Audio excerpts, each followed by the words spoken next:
آپ کا نام معاذ ابو عبد الرحمن کنیت عالم ربانی امام الفقہا آپ کے القاب تھے۔ قبیلہ خزرج کے خاندان عدی بن سعد سے تھے۔ باپ کا نام جبل بن عمر تھا۔ نبوت کے 12ویں سال جب مدینہ میں اسلام کی تبلیغ شروع ہوئی تو سیدنا مصعب بن عمیر رضی اللہ تعالی عنہ کی خدمت میں پیش ہوئے اور صدقے دل سے اسلام قبول کیا۔ اس وقت آپ کی عمر صرف 18 برس تھی۔ بیعت عقبہ ثانیہ کے موقع پر مدینہ آئے اور حضور صلی اللہ علیہ وسلم کی بیعت کی۔ سیدنا معاذ بن جبل رضی اللہ تعالی عنہ ابھی کم سن تھے، مگر جب مدینہ واپس آئے تو بنو سلمہ کے بت توڑے جانے لگے۔ جب ہمارے پیارے پیغمبر محسن انسانیت حضرت محمد صلی اللہ علیہ وسلم مدینہ تشریف لائے تو آپ صلی اللہ علیہ وسلم کے دامن سے وابستہ ہو گئے۔ ایک مرتبہ حضور صلی اللہ علیہ وسلم نے ان سے فرمایا، اے معاذ، جو شخص ایک دفعہ صدقے دل سے کلمہ پڑھ لے اس پر دوزخ حرام ہو جاتی ہے۔ آپ نے کہا، یا رسول اللہ، میں لوگوں کو بشارت دوں؟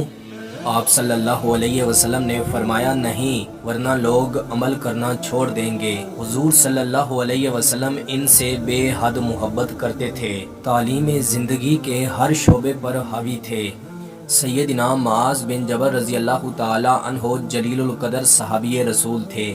ان کی سیرت پر اور حضور صلی اللہ علیہ وسلم نے انہیں جو 10 نصیحتیں کی تھی ان پر ہم الگ سے انشاءاللہ ویڈیو بنائیں گے۔ مزید یہ کہ حضور صلی اللہ علیہ وسلم نے ان کو یمن کا حاکم مقرر کر کے بھیجا تھا۔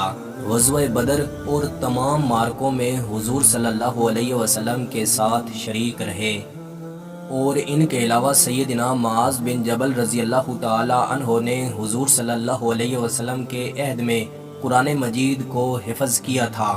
بنو سلمہ نے اپنے محلے میں ایک مسجد بنائی تھی جس کے امام سیدنا معاذ بن جبل رضی اللہ تعالی عنہ ہی تھے۔ سیدنا عمر فاروق رضی اللہ تعالی عنہ کے دور میں جنگ یرموک ہوئی اور اس میں آپ رضی اللہ تعالی عنہ شریک تھے۔ حضرت عمر فاروق رضی اللہ تعالی عنہ کے دور میں ملک شام کی فوج کے سپہ سالار سیدنا عبیدہ بن جراح رضی اللہ تعالی عنہ تھے، مگر جب ان کا آخری وقت آیا تو انہوں نے اپنا جانشین سیدنا معاذ بن جبل رضی اللہ تعالی عنہ کو ہی بنایا، اور سیدنا معاذ بن جبل رضی اللہ تعالی عنہ سپہ سالاری کے منصب پر فائز ہوئے۔ کہا جاتا ہے کہ وفات کے وقت آپ کی عمر صرف 32 برس تھی۔